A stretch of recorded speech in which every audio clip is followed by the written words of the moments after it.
Assalamualaikum warahmatullahi wabarakatuh. Perkenalkan, nama saya Siva Merdetilah dengan NIM 4820101230043 dari kelas 3A. Di sini saya ingin mempresentasikan tugas untuk ujian praktikum kewirausahaan. Nah, berikut ini adalah ketentuan tugas praktikum kewirausahaan yang akan saya presentasikan. Nah, yang pertama-tama itu adalah latar belakang.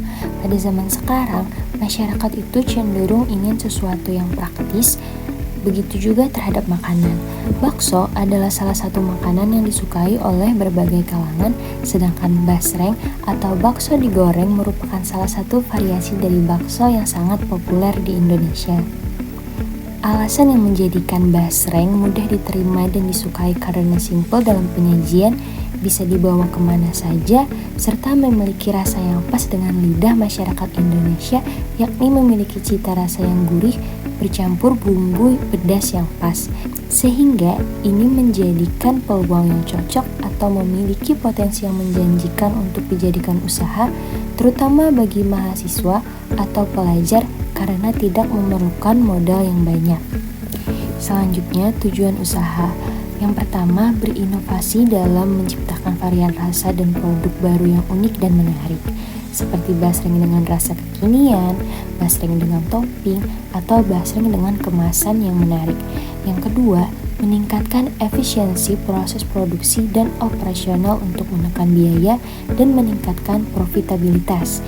Yang ketiga, menjangkau lebih banyak konsumen dengan strategi pemasaran yang tepat, seperti penjualan online, kerjasama dengan platform e-commerce, dan promosi di media sosial. Yang keempat, berkembang dan meluas dengan membuka peluang pasar baru, baik secara geografis maupun segmen pasar. Dan yang kelima, tujuan utama setiap usaha adalah mencapai keuntungan yang berkelanjutan. Baik, selanjutnya ini ada proses pembuatan produk. Yang pertama, potong kecil-kecil bakso ikan, lalu goreng hingga kering dan tiriskan. Terus yang kedua, cabai bubuk, bawang putih,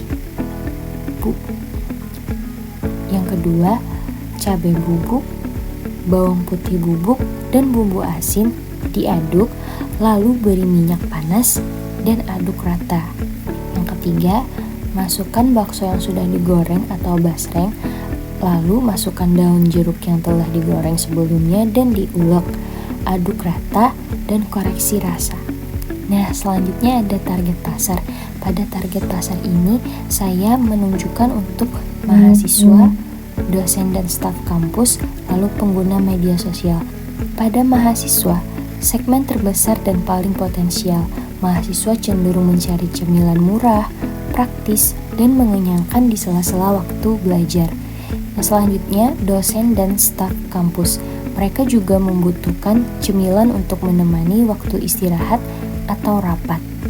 Terakhir, pengguna media sosial seperti pekerja kantoran yang kesibukannya sangat padat dapat menjadi target pasar karena mempunyai waktu istirahat yang terbatas. Nah, strategi pemasaran yang dilakukan ini pada lingkungan kampus dan juga memanfaatkan teknologi digital dengan diiringi dengan promosi di berbagai platform media sosial dan menyediakan layanan pesan antar. Nah, pada modal awal ini ada biaya produksi dan kebutuhan modal. Dikarenakan saya hanya menjual kembali, maka saya tidak memiliki biaya produksi. Jadi, target awal untuk modal saya adalah 10 pieces dengan harga beli Rp8.000 dikali dengan 10 pieces jadi 80.000. Dengan penjualan satu piecesnya menjadi 10.000 atau dengan untung 2.000, 10.000 dikali 10 pieces menjadi 100.000. Jadi total modal yang saya inginkan adalah 80.000 atau sekitar 10 pieces. Nah, modal awal untuk rencana anggaran adalah 80.000 dengan hasil akhir penjualan 100.000.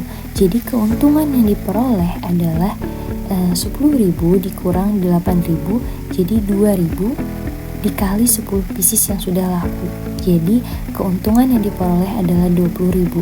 Untuk presentasi untungnya didapatkan hasil 25%. Selanjutnya adalah pendapatan dan pengeluaran periode 10 sampai 24 Desember 2024. Untuk pendapatan produk yang dijual pada minggu pertama adalah sebanyak 5 pieces atau Rp50.000, pada minggu kedua sebanyak 10 pieces atau Rp100.000, dan pada minggu ketiga sebanyak 7 pieces atau Rp70.000. Dengan total pendapatan minggu pertama Rp50.000, minggu kedua Rp100.000, dan minggu ketiga Rp70.000, sehingga total pendapatan keseluruhan adalah Rp220.000 atau sebanyak 22 pieces. Selanjutnya, analisa perbandingan keuangan. Untuk biaya bahan baku pada minggu pertama adalah Rp32.000 sebanyak 5 pieces, pada minggu kedua adalah Rp80.000 sebanyak 10 pieces, dan minggu ketiga adalah Rp56.000 sebanyak 7 pieces. Jadi total biaya keseluruhan adalah Rp168.000. Lalu selanjutnya adalah perhitungan laba untuk analisis hasil keuangan usaha laporan laba rugi. Berdasarkan tabel yang ini, dapat dijabarkan bahwa modal awal yang direncanakan dalam proposal Basreng Pipih adalah Rp80.000. Namun, pada realisasi akhirnya ternyata total modal yang diperlukan sebanyak Rp168.000. Dengan kata lain, terjadi penambahan modal awal sebanyak Rp88.000. Selanjutnya, pendapatan yang direncanakan adalah Rp100.000, namun pada realisasi pendapatan Basreng Pipih pada minggu pertama sebanyak Rp50.000, pada minggu kedua sebanyak Rp100.000, dan pada minggu ketiga sebanyak Rp70.000. Dapat diketahui total pendapatan Basreng Pipih sebanyak Rp220.000. Sedangkan biaya produksi dalam usaha Basreng Pipih ini tidak ada karena saya langsung membeli produk yang sudah jadi dan menjualnya kembali.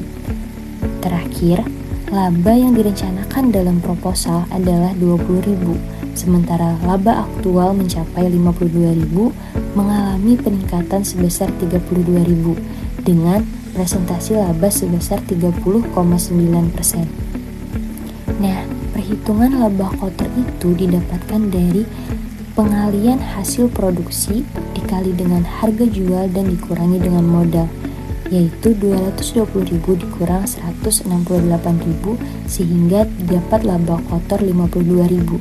Lalu, presentasi laba yang didapat adalah 30,9%. Berdasarkan data realisasi, usaha Basreng Pipih menghasilkan laba sebesar Rp52.000 dengan presentasi keuntungan 30,9%. Hal ini menunjukkan bahwa penjualan Basreng Pipih berhasil dan melebihi target yang ditentukan dari rencana awal 10 pieces menjadi 24 pieces. Dengan kata lain, usaha Basreng Pipih memiliki potensi yang baik atau lumayan banyak diminati, mudah beradaptasi, dan bisa dikembangkan.